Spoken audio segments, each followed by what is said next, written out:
Hi friends, Shripad here from InvestShree. If you are new to this channel, please subscribe wherein I will bring in contents about swing, long-term and intraday trading. Intraday trading, a field wherein the failure rate is 95%. And it is true. It is an extremely hard game to crack, and to be consistently successful in this, it takes years for one to master this. Okay, it is basically a journey. Now, I'm going to give you three tips if you are going to basically starting intraday. Okay, what are the things you need to do? And this is something I have applied myself and seen the results to be good. Okay, so if you are starting intraday, basically you will have to start small, and you should have three clear things in your mind. So, what is going to be my risk per trade? What is going to be my maximum risk per day? What are the total number of trades I am going to take? So these three things. Now added to these are what is the time frame you trade and things like that, which we will get in a minute. Generally, what I follow is I take trades only during the initial 1.5 hour, that is 9:30 to 11 a.m. And I do have a list of about five stocks which are non-Nifty 50, non-sector, but these are F&O stocks having good volume. I repeat again, non-Nifty 50, non-sector, F&O stocks having good volume.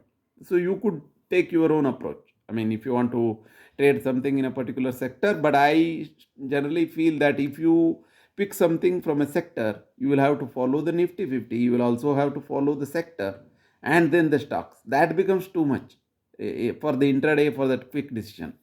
So in intraday, the key thing is how quickly you identify the trend and how quickly you enter, keep the stop loss and the target, right? Now, if you have a late entry or if you have a suboptimal entry, you end up having a larger stop loss, or your risk to reward is not going to be good. So generally, I maintain an Excel something like this, as you can see here. So I have a pre-built, what is the SL, what is the sell price, what is the target. Now this is if you are shorting, and if you are buying, what is your SL, buy price and target. And I try to have a risk to reward of 1:2. So which is all, I mean, whatever you see here in yellow is something, all calculated, and these three fields are basically entered, and it gives me kind of whether I can enter into that trade or not, right?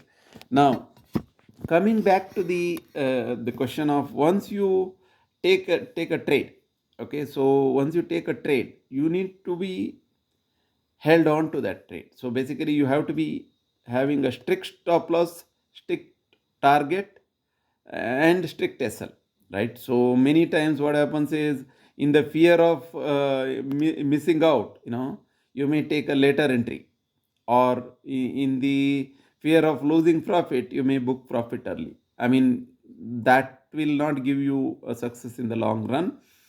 However, sometimes on a clear view that you are wrong on your trade, you can cut your losses earlier, which is a good thing. So basically in intraday, it is all about your quick decision, clear decision, uh, the the quality of the decision that you take, that is most important. That is why you should never overtrade. The hard work of overtrading doesn't work here.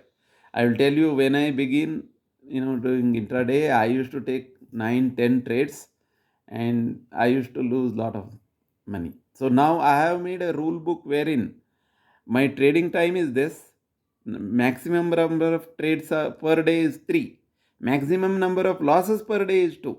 Okay, and even I have a cap on my, what is the monthly limit in terms of how much I can lose. And the day I reached already my 50% of whatever was, I was supposed to okay to lose, right now my risk to reward becomes half.